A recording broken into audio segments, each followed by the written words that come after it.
Game changer చిత్రానికి censor board పెట్టినటువంటి అభ్యంతరాలు తెలిస్తే షాక్ అవుతారు అంటూ ఒక వార్త సోషల్ మీడియాలో చక్కర్లు కొడుతున్న నేపథ్యంలో ఇంతకీ గేమ్ చేంజర్ మూవీకి సెన్సార్ బోర్డు ఎటువంటి అభ్యంతరాలు పెట్టిందనేది మనం విశ్లేషణ చేసుకునేటువంటి ప్రయత్నం చేద్దాం. ప్రస్తుతం మనతో పాటున్నారు ప్రముఖ సినీ విశ్లేషకులు, ప్రముఖ సీనియర్ జర్నలిస్ట్ యజ్ఞమూర్తి గారు. సార్తో మాట్లాడదాం. సార్ నమస్తే. సార్ నమస్తే కృష్ణ. సంక్రాంతి బరిలో ఉన్నటువంటి చిత్రాల్లో ప్రధానంగా గేమ్ చేంజర్ పేరైతే బలంగా వినపడుతోంది. అయితే గేమ్ చేంజర్ చిత్రానికి సెన్సార్ బోర్డు కొన్ని అభ్యంతరాలు పెట్టింది అనేటువంటి వార్త సోషల్ మీడియాని షేక్ చేస్తుంది. ఇంతకీ సెన్సార్ బోర్డు గేమ్ చేంజర్కి ఎటువంటి అభ్యంతరాలు పెట్టిందంటే ఏం చెప్తారు సార్?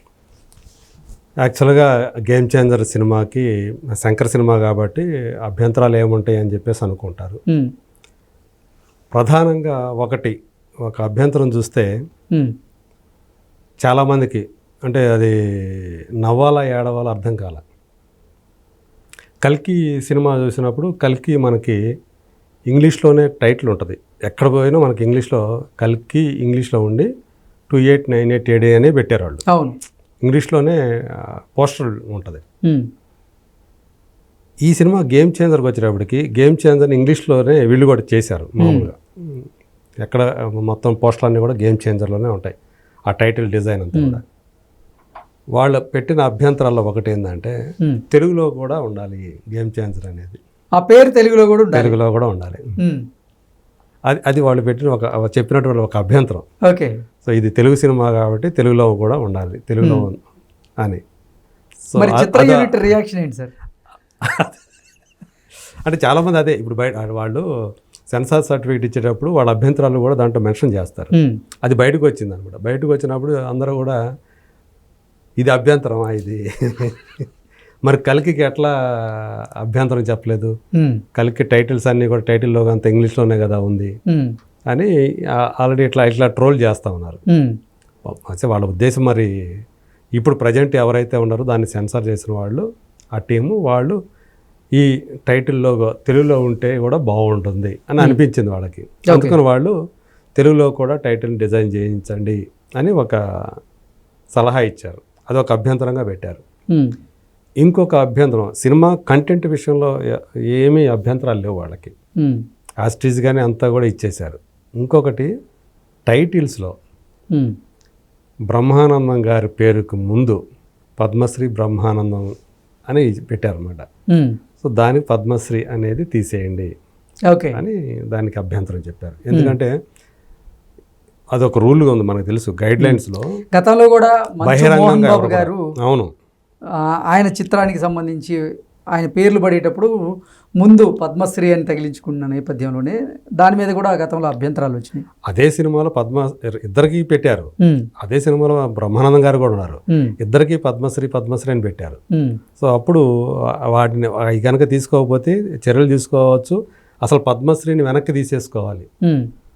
బహిరంగ వాళ్ళ ఉద్దేశపూర్వకంగా వాళ్ళు తమ పేరును గనక వాళ్ళంతటి వాళ్ళు ఆ పేరుకు ముందు కనుక పద్మశ్రీ అని కనుక తగిలించుకుంటే, పద్మశ్రీ అనేది మీ సర్వీస్కి ఇచ్చినటువంటి మీ రంగాలకు చేసినటువంటి సేవలకి గుర్తింపుగా కేంద్ర ప్రభుత్వం ఇచ్చినటువంటి ఒక గౌరవం, ఒక పౌర పురస్కారం అంటారు. సో దాన్ని మీరు పబ్లిసిటీ చేసుకోకూడదు, కమర్షియల్గా దాన్ని వాడుకోకూడదు. పద్మశ్రీ అనే దాన్ని చాలా స్పెసిఫిక్గా ఒక గైడ్ లైన్లో ఉందన్నమాట, నిబంధనలో. సో వాళ్ళు ఇది సినిమా అనేది ఒక కమర్షియల్ ఫార్మాట్ కాబట్టి మీరు దాన్ని పద్మశ్రీ అని మీ ముందు జోడించకూడదు అనేది ఉంటుంది అనమాట.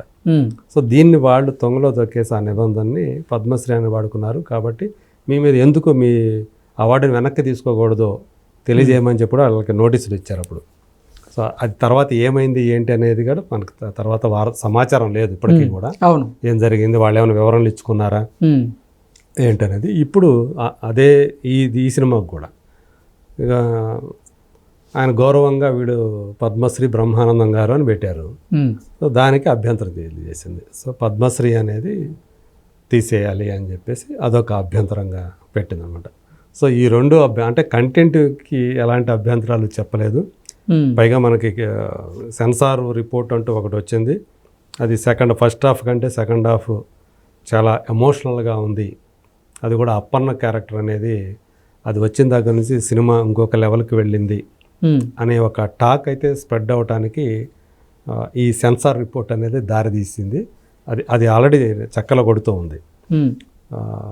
సో ఈ రెండు అభ్యంతరాలు చూసి అందరూ కూడా చాలామంది సోషల్ మీడియాలో చాలా షాక్ అవుతున్నాం మేము, ఇలాంటి అభ్యంతరాలు అమ్మో ఎట్లా అని ఒక రకంగా కొంతమంది వ్యంగ్యంగా సెటైర్లు వేసుకుంటూ అలా అంటే ఆ అభ్యంతరాల్లో పద్మశ్రీగా దాని గురించి అయితే ఎవరు అంటే చాలా మందికి ఏంటంటే తెలియదు పద్మశ్రీ అనేది ఆయన పద్మశ్రీయే కదా, దానికి అభ్యంతరం ఏంటి అని కొంతమంది రాస్తున్నారు, వ్యాఖ్యలు చేస్తున్నారు సోషల్ మీడియాలో.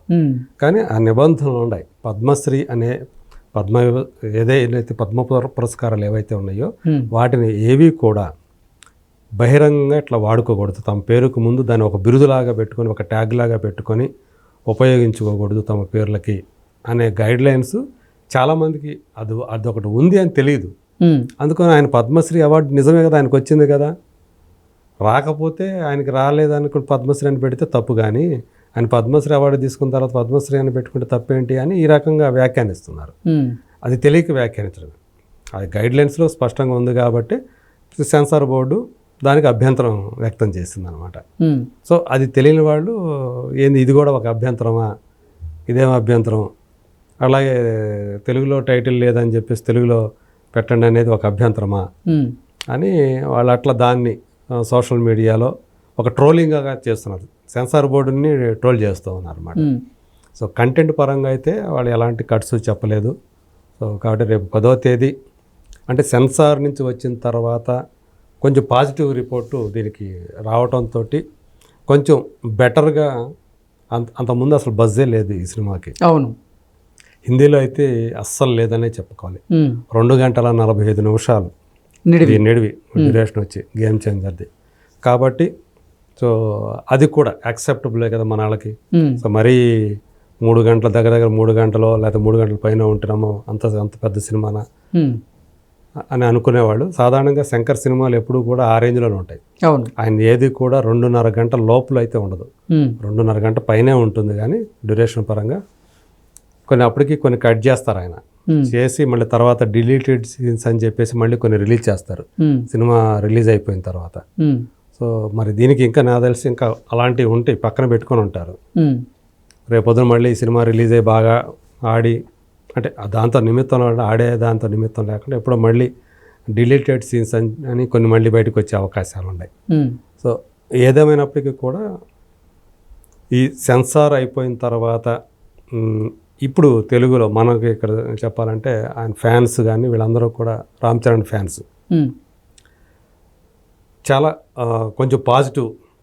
అంతకుముందు ఏదైతే ఏంటి సరైనటువంటి బజ్ లేదు, ఏం కాబోతున్నాడు, RRR తర్వాత మనోడు సోలో హీరోగా వస్తున్నటువంటి సినిమా, మొట్టమొదటి సినిమా ఆచార్యని వాళ్ళు అసలు లెక్కలోకి తీసుకోవట్లేదు అసలు. సో తారక్ హిట్ కొట్టాడు RRR తర్వాత సోలో హీరోగా. సో ఇప్పుడు మనోడు కూడా అంతకు మించినటువంటి హిట్ కొట్టాలి, కాకపోతే బజ్ అనేది ఎక్స్పెక్ట్ చేసినట్టు రావట్లేదు. స్టిల్ ఇప్పటికీ కూడా హిందీలో అంత బజ్ లేదు. దాన్ని కూడా అంటే చాలా భారీ మొత్తం వెచ్చించే పుష్ప 2ని ఎవరైతే అక్కడ డిస్ట్రిబ్యూట్ చేశారో అనిల్ తడాని, ఏఏ ఫిలిమ్స్ అంటారు, వాళ్ళే ఈ సినిమాని డిస్ట్రిబ్యూట్ చేస్తూ ఉన్నారు. సో చాలా పెద్ద అమౌంట్ వస్తేనే అక్కడ బ్రేక్ ఈవెన్ అయ్యే అవకాశం ఉంది. బజు లేకపోవటం అనేది అక్కడ కొంచెం వాళ్ళని ఆందోళనకు గురి చేస్తున్నటువంటి విషయం. వేరే ఇక్కడికి వచ్చేటప్పటికి మన తెలుగు వెర్షన్కి వచ్చేటప్పటికి ఇప్పుడిప్పుడే బజ్ అనేది మొదలవుతూ ఉంది. రేపు ట్రైలర్ కనుక వస్తే సో అది ఇంకా పెరుగుతుంది అని చెప్పేసి ఎక్స్పెక్ట్ చేస్తూ ఉన్నారు. బహుశా 4వ తేదీ ఆ ప్రీ రిలీజ్ ఈవెంట్ ఒకటి ఉంది కాబట్టి రాజమండ్రిలో, దానికి డిప్యూటీ సీఎం వస్తున్నాడు కదా పవన్ కళ్యాణ్, మరి ఆ తర్వాత పెరుగుతుందేమో చూడాలి. అక్కడి నుంచి నాకు తెలిసి ఒక ఊపు అందుకుంటుంది అనుకుంటా. చివరి ఒక వారం రోజులు ఏదైతే ఉంటుందో అది ఈ సినిమా ప్రమోషన్కి బజ్కి చాలా కీలకంగా మారే అవకాశం ఉంది. ఓకే, రేపు ఓపెనింగ్స్ భారీ స్థాయిలో రావాలంటే ఆ బజ్జే కదా కీలకం. అవును, మరి ఆ బజ్ని ఎలా క్రియేట్ చేస్తారు, ఇంకా వాళ్ళ అమ్ముల పొదిలో ఏ బాణాలు ఉన్నాయి, ఏ అస్త్రాలు ఉన్నాయి, ఒక ట్రైలర్ ఒకటి ఉంది, ఇంకేం ఉన్నాయి, అవన్నీ కూడా మరి చూడాలి. ఏం చేస్తారో, శంకర్ ఏం చేస్తాడో, రామ్ చరణ్ ఏం చేస్తాడో చూడాల్సింది. Okay sir, thank you so much. Thank you.